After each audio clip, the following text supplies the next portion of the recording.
Hello everyone, welcome to Studynetic. मैं हूं पूजा मेहता। यहाँ पर मैं क्लास 12 की बिजनेस स्टडीज बता रही हूँ, जिसमें आपको मैं चैप्टर 4 प्लानिंग को आज एक्सप्लेन करने वाली हूँ। ये इसका फर्स्ट पार्ट है।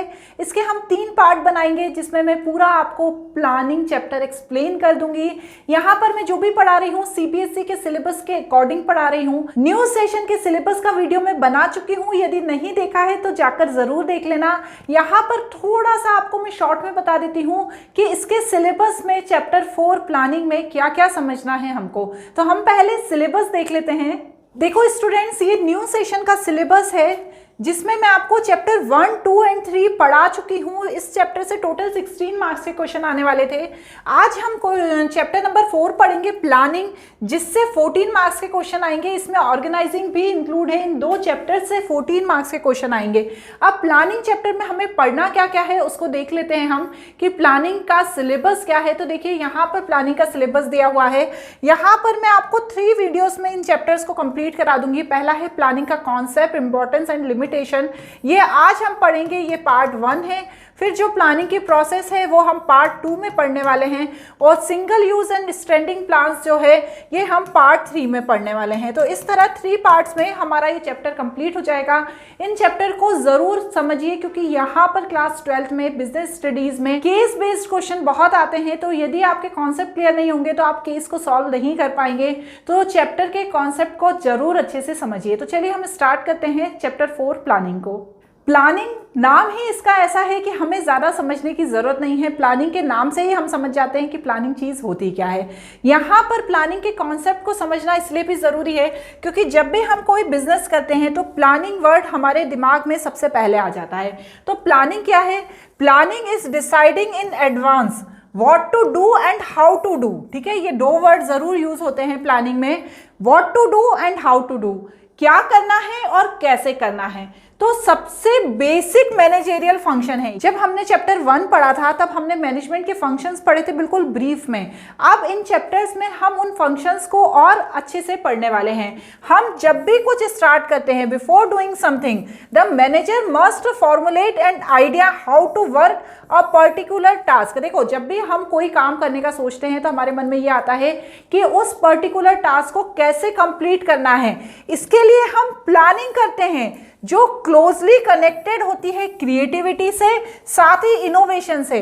क्या होता है, जब हम किसी चीज़ की प्लानिंग करते हैं तो हमारे दिमाग में बहुत सारी क्रिएटिविटी आ जाती है, इनोवेशंस आ जाते हैं कि हम ये काम करेंगे तो ऐसा होगा, वो काम करेंगे तो ऐसा होगा। ऐसा थोड़ी है कि हम डायरेक्ट कोई काम स्टार्ट कर देते हैं और उस काम को करने लगते हैं। तो प्लानिंग का जो सबसे मेन पर्पस है कि हम अपने काम में क्रिएटिविटी लाएं और साथ ही साथ इनोवेशंस लाएं। लेकिन मैनेजर को सबसे पहले, प्लानिंग से भी पहले, सबसे पहले अपने ऑब्जेक्टिव सेट कर लेना चाहिए। जैसे मैं हूं, मुझे अपना कोचिंग सेंटर खोलना है, तो यदि मेरे ऑब्जेक्टिव सेट नहीं है कि मुझे आगे करना क्या है, तो मैं उसकी प्लानिंग कैसे करूंगी। तो सबसे पहला जो टास्क होता है किसी भी मैनेजर का, वो होता है ऑब्जेक्टिव सेट करना, और उसके बाद प्लानिंग की जाती है। ठीक है ना, वही चीज इसमें बताई गई है। आगे क्या बता रहे हैं ये है कि planning involve setting objective and developing appropriate course of action. ठीक है, सबसे पहले ऑब्जेक्टिव सेट करो, सेटिंग ऑब्जेक्टिव, और फिर डेवलप करो appropriate course of action to achieve these objective. ठीक है, क्योंकि प्लानिंग से पहले ऑब्जेक्टिव सेट होना चाहिए और फिर उसे अचीव करने के लिए एप्रोप्रिएट कोर्स ऑफ एक्शन लिया जाना चाहिए। ठीक है ना, इसमें डायरेक्शन और ऑल मैनेजरियल डिसीजन इंक्लूड होते हैं, और जो प्लानिंग होता है उसे रेशनल वे देता है कि इस तरीके से हमें उन सभी चीज़ों के पीछे पीछे चलना है। क्योंकि प्लानिंग सिर्फ प्लानिंग से काम नहीं होता है। प्लानिंग के बाद हम आगे और भी पढ़ेंगे कि प्लानिंग के बाद डायरेक्टिंग की जाती है, स्टाफिंग की जाती है, किस तरीके से आगे और काम किया जाता है। तो सबसे पहले ऑब्जेक्टिव सेट करो और फिर उस चीज़ के बारे में प्लानिंग करना चालू करो। तो यही इसका कॉन्सेप्ट कहता है। यहाँ पर एक बहुत अच्छी डेफिनेशन लिखी है, देखो प्लानिंग की। Planning means setting objective and target and formulating to action plan to achieve them. It is concern with both and means what is to be done and how is to be done. मतलब जो planning होता है ना वो दोनों तरीके के and में बिलीव करता है कि क्या करना है और कैसे करना है, ठीक है ना। तो हम भी देखो, हम जब हमारा एग्ज़ाम आने वाला होता है तो हम सबसे पहले क्या करते हैं, हम प्लानिंग ही करते हैं कि हम कैसे पढ़ाई करेंगे, कितने घंटे पढ़ाई करेंगे, कितने घंटे टीवी देखेंगे, कितने घंटे हम खेलेंगे। तो ये सब हम जब प्लानिंग करते हैं तभी तो हम एग्ज़ाम में अच्छे मार्क्स ला पाते हैं। तो इसीलिए हर चीज़ की प्लानिंग करना बहुत ज़्यादा ज़रूरी है। अब यहाँ पर हम इम्पॉर्टेंस ऑफ प्लानिंग समझेंगे कि क्या इम्पॉर्टेंस है प्लानिंग की, क्यों प्लानिंग को इतना इम्पॉर्टेंट समझा जाता है, उसकी इम्पॉर्टेंस क्या है। तो देखो, प्लानिंग प्रोवाइड डायरेक्शन। जो प्लानिंग है वो क्या करता है, डायरेक्शन प्रोवाइड करता है। यहाँ पर बहुत सारी थ्योरी लिखी है जो आपको पढ़ने में आसान लगेगी, लेकिन समझने में हम जो इंपॉर्टेंट कीवर्ड हैं उनको ही समझेंगे। देखो, प्लानिंग प्रोवाइड डायरेक्शन। यदि हमारे गोल वेल डिफाइंड हैं, if our goal are well defined, employee are aware what the organization has to do and what they must do to achieve their goals, ठीक है। यदि हमने प्लानिंग में अपने गोल्स को पहले से ही डिफाइन कर लिया है, यदि हमारे जो गोल्स हैं वो वेल डिफाइन हैं, तो हमारे ऑर्गेनाइजेशन में काम करने वाले एम्प्लॉयज़ को पता होता है कि क्या काम करना है और कैसे काम करना है। और जब उन्हें ये पता होता है तो वो उसके लिए क्या करते हैं, हार्ड वर्क करते हैं। तो उनको डायरेक्शन मिलता है, वो हार्ड वर्क करते हैं, साथ ही साथ उनको डायरेक्शन मिलता है कि भैया इस दिशा में हमें जाना है, क्योंकि हमारी जो प्लानिंग हुई है वो इस दिशा में जाने के लिए हुई है। तो प्लानिंग हमेशा प्रोवाइड करता है क्या, डायरेक्शन, ठीक है ना। यहाँ पर देखो बहुत सारे वर्क होते हैं जिसमें कोऑर्डिनेशन की ज़रूरत होती है।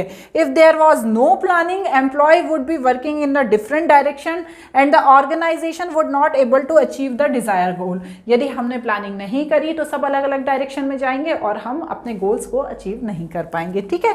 तो ये क्या है, इसका पहला इंपॉर्टेंस है। दूसरा इंपॉर्टेंस क्या कह रहा है, planning reduce the risk of uncertainty. देखो, हम जब भी कोई एडवांस में डिसाइड कर लेते हैं, कोई चीज़ की प्लानिंग कर लेते हैं, तो हमारे पास यदि किसी तरह की कोई अनसर्टेनिटी आ जाती है, मार्केट में कोई चेंज आ जाता है, तो हम उनसे आसानी से डील कर सकते हैं। क्योंकि देखो, जब हम कोई चीज़ की प्लानिंग करते हैं तो हमें उसके रिस्क भी पता होते हैं। तो उस प्लानिंग के पोर्शन में हम उस रिस्क को भी इंक्लूड कर लेते हैं कि यार यदि इस तरीके की हम प्लानिंग कर रहे हैं और इस तरीके का रिस्क आ गया तो हम उससे कैसे दूर करेंगे। तो planning reduce the risk of uncertainty. यदि कोई अनसर्टेनिटी हो जाती है तो उस रिस्क से को कैसे दूर कर सकते हैं, ये प्लानिंग के थ्रू हम कर सकते हैं। Planning reduce overlapping and the wasteful activities.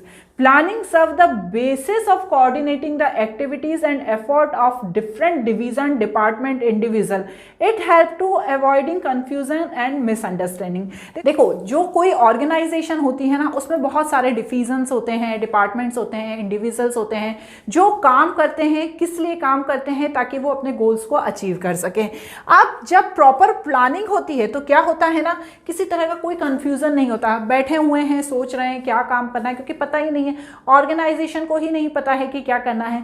तो यदि प्रॉपर प्लानिंग होती है तो मिसअंडरस्टैंडिंग दूर होती है, और मिसअंडरस्टैंडिंग दूर होती है तो काम आसानी से हो जाता है। नेक्स्ट है प्लानिंग प्रमोट इनोवेटिव आइडिया। देखो, जब भी प्लानिंग करते हैं तो बिजनेस की ग्रोथ एंड प्रॉस्पेरिटी के लिए इनोवेशन बहुत ज़्यादा ज़रूरी है, और प्लानिंग क्या करती है, हमेशा इनोवेशंस को प्रमोट करती है। तो प्लानिंग प्रमोट इनोवेशन आइडियाज, ठीक है। नेक्स्ट क्या है, planning facilitate decision making. Planning help to manager to look into the future and make a choice of among the various alternative course of action. देखो, क्या होता है, जब हम प्लानिंग पहले से कर लेते हैं तो हमें बहुत सारे जो ऑप्शंस हैं पहले से पता हो जाते हैं, और उन अल्टरनेटिव ऑप्शंस में से जो बेस्ट डिसीजन, जो बेस्ट ऑप्शन है उसका डिसीजन लेना किसी भी ऑर्गेनाइजेशन के लिए बहुत ज़्यादा आसान हो जाता है।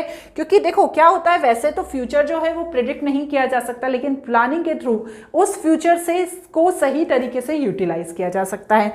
Planning established standard of controlling. देखो, the entire managerial process concern with the accomplished predetermine goal through planning. लेकिन यहाँ पर सबसे ज़्यादा ज़रूरी होता है जब हम कंट्रोलिंग करते हैं, क्योंकि आपने प्लानिंग कर ली, प्लानिंग के बाद ऑर्गेनाइजिंग, स्टाफिंग, डायरेक्टिंग सब कर लिया, आखिरी में आ जाता है कंट्रोलिंग। लेकिन यदि आपने प्रॉपर प्लानिंग नहीं करी है तो आप कंट्रोलिंग नहीं कर सकते, क्योंकि आपने प्लान ही नहीं बनाया था कि आप जब मैनेजर को अपॉइंट करेंगे और यदि वो अच्छा काम नहीं करेगा तो उसे किस तरह से कंट्रोल करेंगे। तो प्लानिंग हमेशा हेल्प करती है कंट्रोलिंग में, जो बहुत ज़्यादा इंपॉर्टेंट है।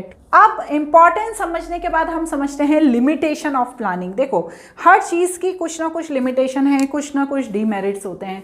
उसी तरह प्लानिंग के भी कुछ लिमिटेशंस हैं, ज़्यादा नहीं है, 3 ही लिमिटेशंस बताए गए हैं प्लानिंग के। पहला है प्लानिंग लीड्स रिगिडिटी। ठीक है, अब इसका क्या मतलब है, जो प्लान होते हैं ना वो स्टार्टिंग में बना लिए जाते हैं, प्री डिटरमाइन होते हैं। यदि हम उनमें चेंज करने की कोशिश करते हैं तो एक प्लान से हमारे दूसरे काम भी बहुत ज़्यादा इफेक्टेड हो जाते हैं। तो प्लानिंग को कभी कभी बहुत ज़्यादा कठोर कहा गया है कि यदि आपने पहले से ही हर चीज़ प्लान कर ली तो इन फ्यूचर में उस चीज़ को चेंज नहीं कर सकते। ठीक है, जैसे आपने पढ़ाई के लिए प्लानिंग कर ली कि आज मैं ये करूँगा, कल ये मैं करूँगा, परसों मैं ये करूँगा, लेकिन तभी आपके घर में किसी की शादी आ गई और आपको उस शादी में जाना पड़ गया। तो अब आपका जो आपने प्लान के हिसाब से डिस्ट्रीब्यूट किया था सिलेबस, वो प्लान खराब हो गया, क्योंकि आपका एक दिन वेस्ट हो गया। अब उसमें आपको चेंज करना बहुत आपके लिए मुश्किल हो जाएगा। तो प्लानिंग कभी कभी बहुत ज़्यादा रिगिड हो जाती है।